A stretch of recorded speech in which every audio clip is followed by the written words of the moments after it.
They thought they were picking on an easy target, a quiet old man on a bus. What they didn't know was that he was a battle-hardened Vietnam veteran with lessons they'd never forget. It was just another day on the 312 bus heading toward downtown Chicago. The air inside was stuffy, packed with commuters eager to get home. Conversations buzzed softly, mingling with the occasional screech of brakes. Near the front, an elderly man eased into his seat. His hands, rough and weathered, rested atop a cane that seemed to carry just as many years as he did. His clothes were simple, a well-worn jacket and neatly pressed slacks, reflecting someone who valued dignity over flash. No one paid him much attention at first. He was the kind of figure you'd glance at and then quickly forget, blending into the everyday scenery. But his posture carried something different. He sat tall, his gaze steady, as though no weight of the world could bend him. Yet the faintest crease in his brow hinted at a life that had seen its share of storms. 3 seats back, a group of teenagers boarded. Their laughter was sharp and loud, cutting through the hum of the bus. They moved with that careless swagger of youth, scanning the bus for their next source of entertainment. One of them, a lanky boy named Jake, with a bright red hoodie pulled over his head, caught sight of the old man. His eyes lit up, not with respect, but with mischief. He nudged his friends, whispering something that set off a chorus of snickers. The man remained still, looking out the window as the city streets blurred past. If he heard their murmurs, he gave no sign. But the boys weren't satisfied with just whispers. They wanted a reaction. "Hey, old man," Jake called out, his voice cutting through the hum of the bus. "You lose your walker or something? Bet you're waiting for someone to carry you home, huh?" A ripple of tension passed through the bus. Some passengers glanced at the boys, others at the man. Most, however, kept their heads down, pretending not to hear. The elderly man shifted slightly in his seat, but said nothing. His eyes remained fixed on the world beyond the glass. Jake smirked, emboldened by the lack of resistance. He stood up, swaying slightly as the bus hit a bump. "What's wrong?" "Cat got your tongue, Grandpa." The man's fingers tightened imperceptibly around the cane, but his expression remained calm. The faint flicker of something, patience maybe, flashed in his eyes. He turned his head slowly, just enough to meet Jake's gaze. And in that brief moment, something shifted. There was no anger in his look, no fear, just a quiet, unyielding strength that seemed to settle the air around him. Jake hesitated for half a second, but his pride wouldn't let him stop now.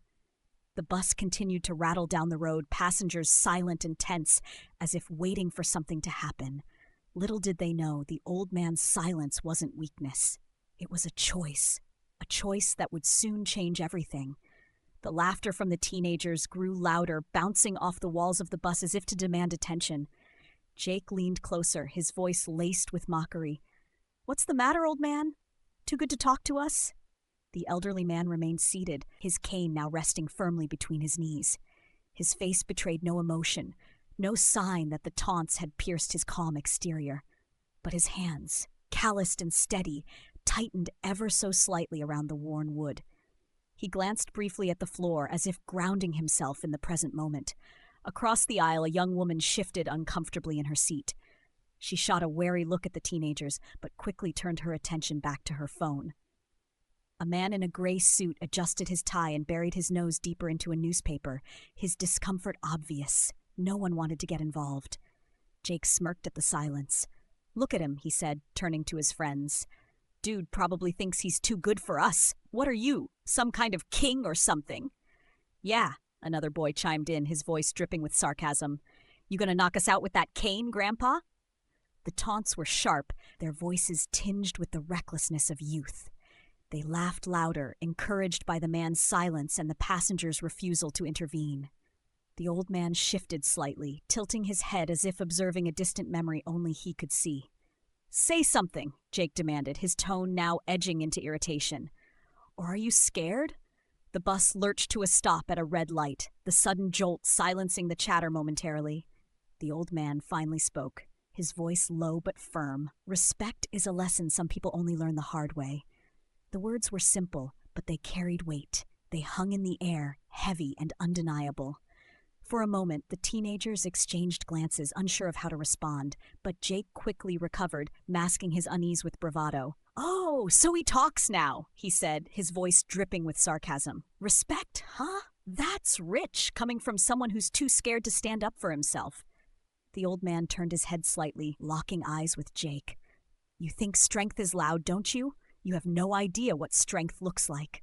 The bus fell into a tense silence. Every passenger now fully engaged in the unfolding drama. Even Jake's friends seemed unsure, their laughter fading into nervous grins. The light turned green, and the bus jerked forward, its passengers swaying with the motion. Jake took a step closer to the man, leaning over him with mock intimidation.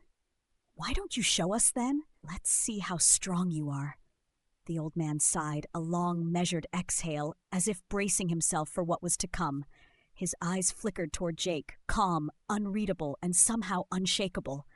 It wasn't just Jake who was about to get an education. Everyone on that bus was about to witness something they wouldn't forget.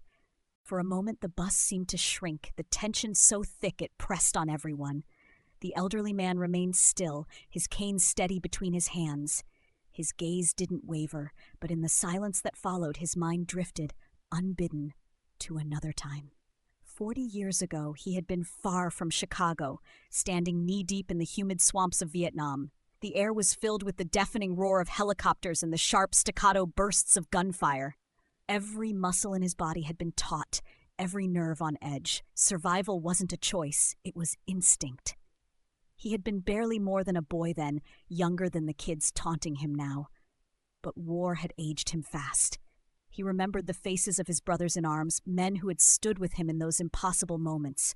Some were gone now, their memories living on in fragments. The sound of their laughter during quiet nights in camp, the way they'd share stories of home. He had carried the weight of their loss long after the war ended, their sacrifices etched into his very being. The bus jolted over a pothole, snapping him back to the present. He straightened slightly, his grip on the cane tightening. He wasn't angry. Anger didn't come easily to him anymore. What he felt was something deeper, something more measured, a responsibility to teach these boys a lesson they clearly hadn't learned yet. Jake interrupted his thoughts with a sharp, mocking laugh. "What's the matter, Grandpa? Cat got your tongue again?" The man didn't respond. Instead, his eyes flicked over Jake, taking in everything, the posture, the bravado, the false confidence that came with not yet knowing the weight of real challenges. He'd seen it before, in young soldiers who thought they were invincible, until the battlefield taught them otherwise. Across the aisle, an older woman whispered to the man next to her, her eyes darting nervously toward the scene unfolding. No one spoke up. No one intervened. The silence wasn't fear exactly. It was more like an unspoken agreement to stay uninvolved. The man finally spoke, his voice steady and deliberate. "You remind me of someone I used to know," he said, his tone carrying an edge that stopped Jake mid-laugh. "Oh yeah?" Jake said, trying to sound unfazed. "Who's that? Your old war buddy?" The man leaned back slightly, his gaze unwavering. "No, a young soldier who thought he was untouchable. He learned otherwise." Jake snorted, but his friends were noticeably quieter now, their smirks faltering. "Whatever, man. You're just an old has-been. Nobody cares about your stories." The man's lips curved into the faintest hint of a smile, not amused, but knowing. "Careful, son. Sometimes stories are all that keep you from making the same mistakes." The words hung in the air, and for a moment even the bus seemed to hum softer. But Jake wasn't ready to back down. He stepped closer, now just inches from the old man. "You think you're so wise, huh? Why don't you prove it?" The old man's eyes narrowed slightly, not in anger, but in preparation. He adjusted his cane, his movements deliberate and slow, like a man who knew exactly what he was doing. The storm brewing inside him wasn't born of anger. It was forged by experience, and it was about to show these boys the meaning of strength. The bus rumbled along, its passengers frozen in the tension filling the space. The elderly man rose slowly from his seat, the cane steadying his weight as he stood. He wasn't a large man, age had whittled away the bulk of his frame, but the way he carried himself made him seem taller, stronger. The boys watched him, their smirks fading as curiosity began to take hold. "You want me to prove something?" the man asked, his voice calm, almost quiet, yet somehow commanding the attention of everyone on board. His eyes locked onto Jake, unwavering. "Let's talk about proof." Jake chuckled nervously, taking a half step back. What, you gonna hit me with that cane, old man? It wasn't bravery, he replied, just doing what needed to be done. Behind him, Jake and his friends were unusually quiet. The boy stared out the window, his arms crossed tightly over his chest. His friends whispered amongst themselves, their voices low and subdued. It was clear they had been shaken, not just by the man's words, but by the realization that their actions had consequences beyond a quick laugh. The bus rolled on, its engine humming softly. A young man near the back, wearing headphones slung around his neck, spoke up. "Vietnam, right?" he asked, his tone tentative but curious. The old man turned slightly, his expression unreadable. "Yes," he said simply. "My grandfather served there," the young man continued. "He never talked about it much, but when he did..." His voice trailed off, and he glanced down at his hands. "Thank you. For what you did. For what you gave." The old man's lips curved into a faint smile.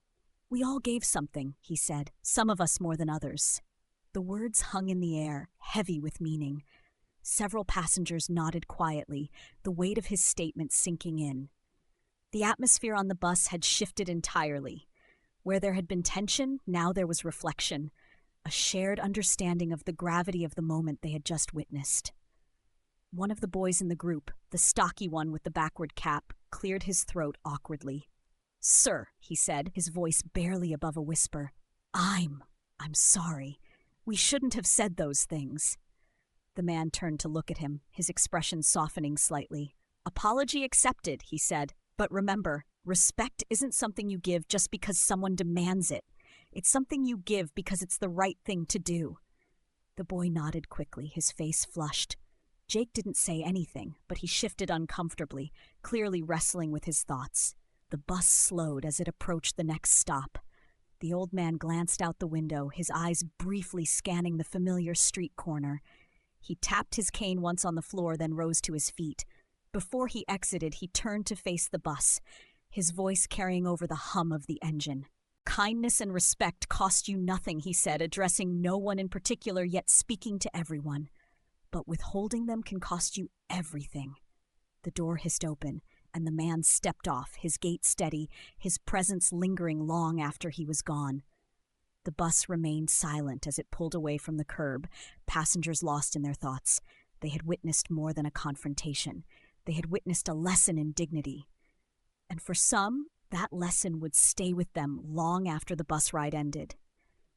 As the bus rolled on, the atmosphere remained heavy with contemplation.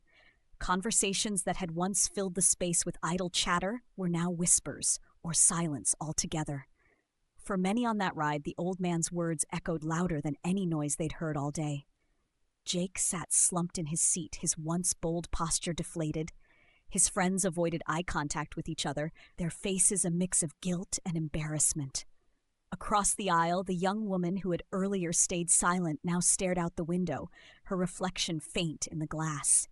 She had been a bystander like so many others, but now she questioned why she hadn't done more. The middle-aged woman near the front took out her phone but didn't use it, her fingers brushing over the screen absent-mindedly. The young man in the back, who had spoken about his grandfather, leaned his head back, eyes closed, lost in thought. It wasn't just a moment for the teenagers. It was a wake-up call for everyone. The lesson wasn't just about respect for elders. It was about recognizing the weight of someone's journey, the battles they've fought, and the strength it takes to walk through life with quiet dignity. As the bus reached its final stop, passengers began filing out, each carrying the moment with them in their own way. The group of teenagers exited together but walked apart, their usual boisterous energy replaced by subdued introspection. Jake paused at the corner, glancing back at the bus before shoving his hands in his pockets and walking away.